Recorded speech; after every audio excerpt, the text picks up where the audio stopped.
Night City, a place of hopes and dreams, and yet that all came crashing down. How did a city so promising become the worst place to live in all of America?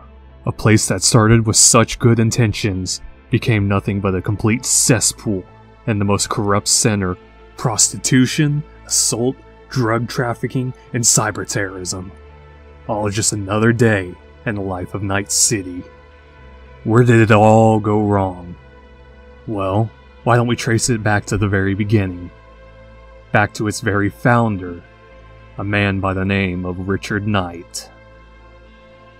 These passages that I'm about to read to you are pulled straight from the World of Cyberpunk 2077 book and the Cyberpunk Wiki. So if you'd like to learn more, check out these awesome sources.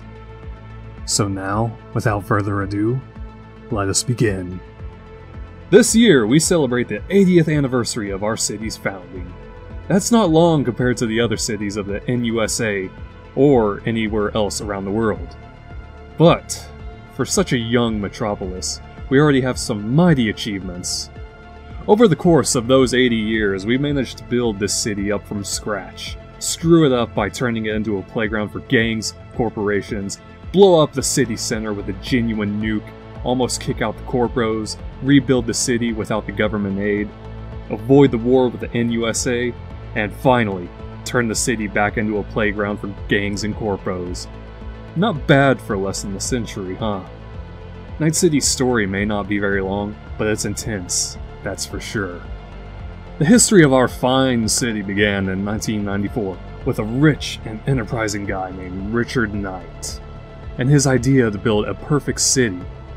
A few years earlier, Knight had split off from his partners, Halsey and Ferris, co-owners of a construction and development company aptly named Halsey, Ferris, and Knight, to set up his own company, Knight International. Knight initiated an ambitious new project. He brought the entire town of Morro Bay, a small neglected settlement near the border that divides Northern and California, that had nearly been razed by a roving booster gang just 2 years earlier. The Army's timely intervention had saved the settlement from total destruction, and the ravaged and depopulated land was now a perfect spot to build something new, a safe, clean, corporate city free of crime, poverty, and chaos. Coronado City. Knight found investors among the big corporate players by enticing them with the lucrative tax benefits that boosted the economy and created a stable base for future citizens, the corporate employees. The project was a resounding success, and the fledgling Coronado City was indeed a wonder to behold. Thanks to careful planning, the city was well built, friendly, and safe, in post-collapse terms anyways. Then, 4 years after initial construction had already begun, tragedy struck when Richard Knight was murdered by unknown assailants. Popular conjecture is that the attack was arranged by organized crime bosses with connections to the unions and construction firms that had been excluded from Knight's projects. Despite public outcry in response to Knight's assassination and initial opposition to the opportunistic crime syndicates, the mob successfully filled the vacuum of leadership over the next few years, turning Coronado City into a haven for criminal activity. Prostitution, assault, drug trafficking, and cyber terrorism all became commonplace. All as the city was ironically renamed Night City in memory of Richard Knight. After a decade of ever-increasing crime and death rates, the corporations decided to push back. Over a period of a few short days, the heads of almost every major criminal organization died at the hands of unidentified mercenaries, and a new city council was established. The council's first decision was to enlist the aid of corporate forces, empowering them to act in the best interest of the city and to establish peace and order within its limits.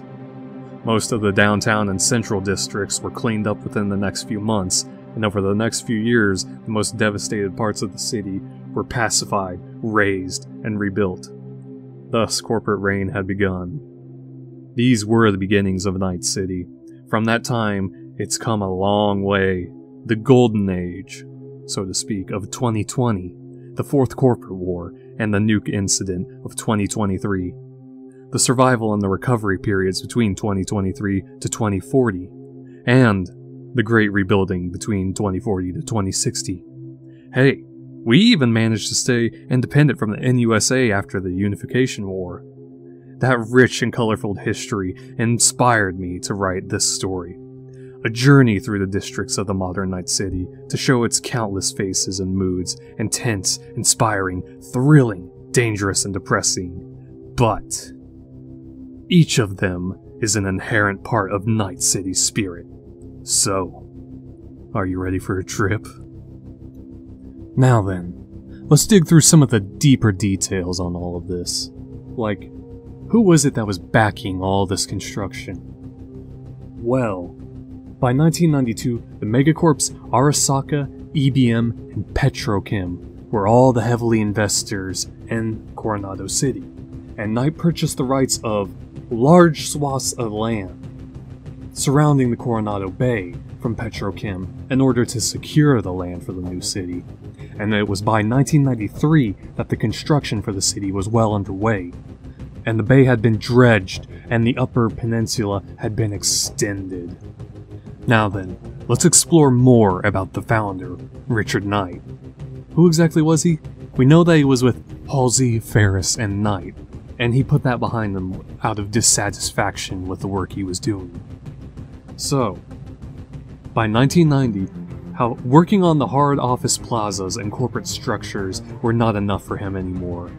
So, this is where Richard Knight took his departure and began his own firm of Knight International.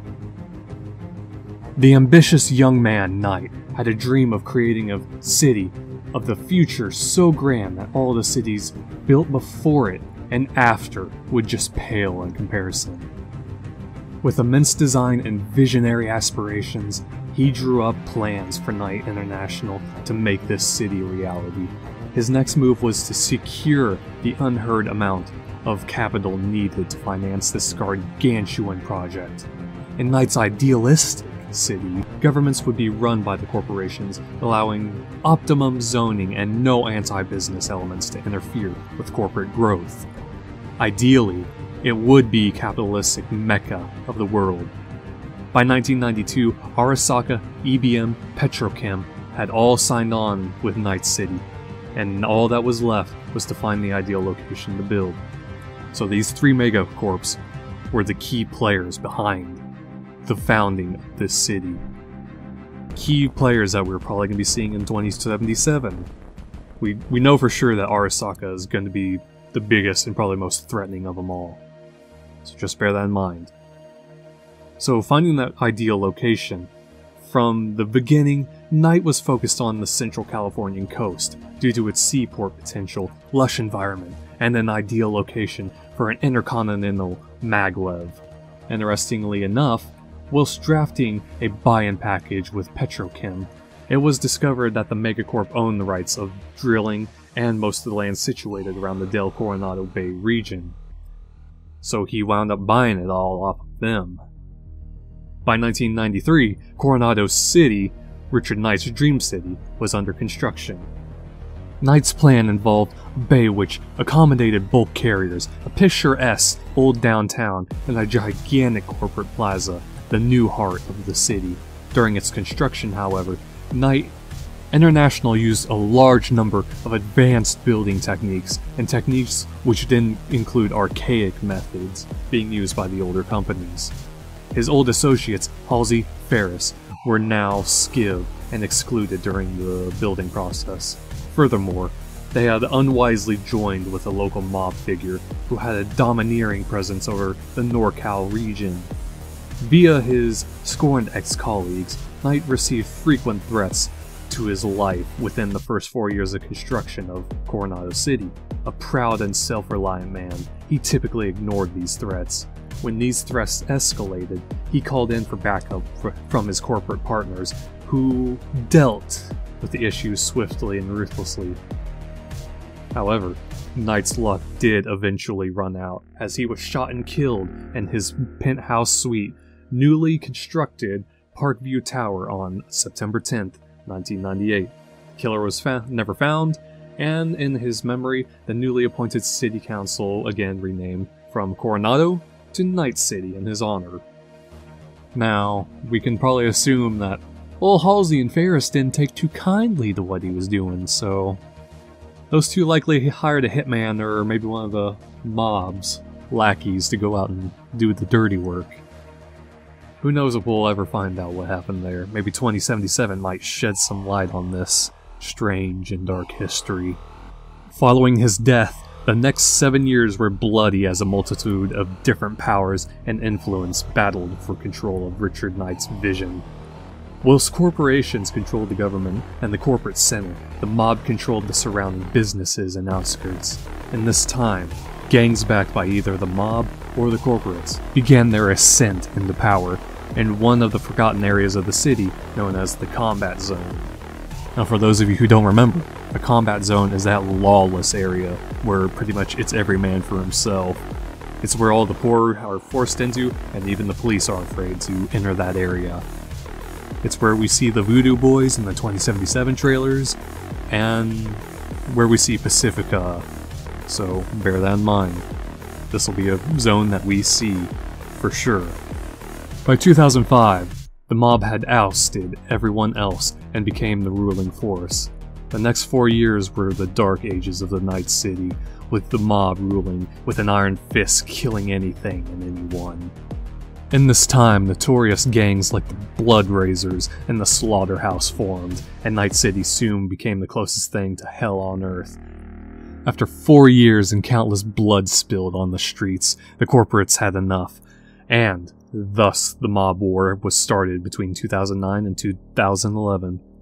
Lagging behind in profits and reach within the city, the corporations took the battle to the streets to destroy anything not aligned with their corporate agenda. Anything. Led by Arasaka, trained paramilitary troops and assault vehicles, tanks, combat aerodynes, a wave of bombings, assassinations, and killings descended down to the mob, who in their hubris was ill-prepared. The corporations inevitably succeeded and replaced the mob as the new rulers of Night City.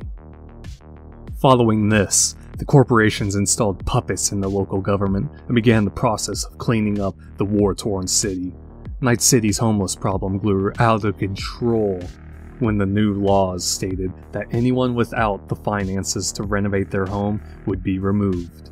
Almost all of the city's affordable housing was occupied by the Corp troops, and resulting in the displacement of hundreds of residents. By the year 2020, the mob wars were a distant memory and Night City had become relatively peaceful, with the town area being policed at all times. However, many dangers still remain, and the scars of the previous conflicts have not healed. Weapons are commonplace in everyone's day-to-day lives, and it would not be out of the ordinary to see a gun next to a briefcase on the sidewalk. The newly elected council, faced with the chaos in the city, deputized corporate security forces and allowed them full authority within city limits.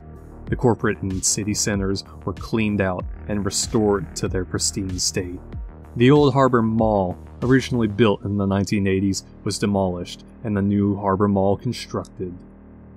And with that, everyone, that essentially concludes the origin of Night City and its founder, Richard Knight. But there's still much more to cover. We still have to cover the 2013 years from the original Cyberpunk, 2020, and then the fourth corporate war where all hell broke loose. And then the fall. And then the 2030s, and then the 2040s, 50s. We have many, many years to cover, all the way up to Cyberpunk 2077, and I'm just getting started. We'll tap into these next wars that came to the Night City, and then the time of the Red, to fill in the gap between 2020 and 2077 from the tabletop game. So stay tuned, everyone, and stay safe out there. See you in Night City.